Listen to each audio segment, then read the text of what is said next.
మన ఇండియన్ ఆర్మీలో లక్షల మంది సోల్జర్స్ ఉంటారు, కానీ వాళ్ళలోనే ఒక చిన్న వర్గాన్ని మాత్రం ది మెన్ అపార్ట్ అని పిలుస్తారు. వాళ్ళే ఎలైట్ పారా SF కమాండోస్. అసలు ది మెన్ అపార్ట్ అంటే ఏంటి, వీళ్ళకి ఈ పేరు ఎందుకు వచ్చిందో ఇప్పుడు తెలుసుకుందాం.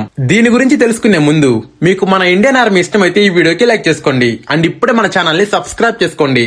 సో గైస్, మన ఇండియన్ ఆర్మీలో అత్యంత పాపులర్ అండ్ డిమాండ్ ఉన్న force men apart, every man and emperor. దీనికి అర్థం నార్మల్ సోల్జర్స్ కంటే ప్రత్యేకమైన వారియర్స్. వీళ్ళలో ప్రతి ఒక్కరికి లీడర్షిప్ క్వాలిటీస్ ఉంటాయి. వీళ్ళకి ఇచ్చే ట్రైనింగ్ అండ్ బాధ్యతలు మాత్రం చాలా భిన్నంగా ఉంటాయి. పెద్ద పెద్ద operations like hostage rescue and surgical strikes లాంటివి చేస్తారు. ఇలాంటి ఆపరేషన్స్ చేసేటప్పుడు ఫిజికల్ గానే కాదు, మెంటల్ గా కూడా చాలా స్ట్రాంగ్ గా ఉండాలి. ఎంత టెన్షన్ లో అండ్ స్ట్రెస్ లో ఉన్నా కూడా సరైన నిర్ణయం తీసుకోవాలి. అండ్ వీళ్ళు ఫైటింగ్ అండ్ గన్ షూటింగ్ లో చాలా ట్రైన్ అయి ఉంటారు. అందుకే ఈ స్పెషల్ ఫోర్స్ కి ది మెన్ అపార్ట్ అనే ఒక బిరుదిచ్చారు. మీరు ఇండియన్ అయితే కామెంట్ బాక్స్ లో జై హింద్ అని కామెంట్ చేయండి. సో ఈ వీడియో నచ్చితే ఒక లైక్ చేయండి. ఇలాంటి అమేజింగ్ ఇన్ఫర్మేషన్ కోసం మన పేజ్ ని ఫాలో చేయండి.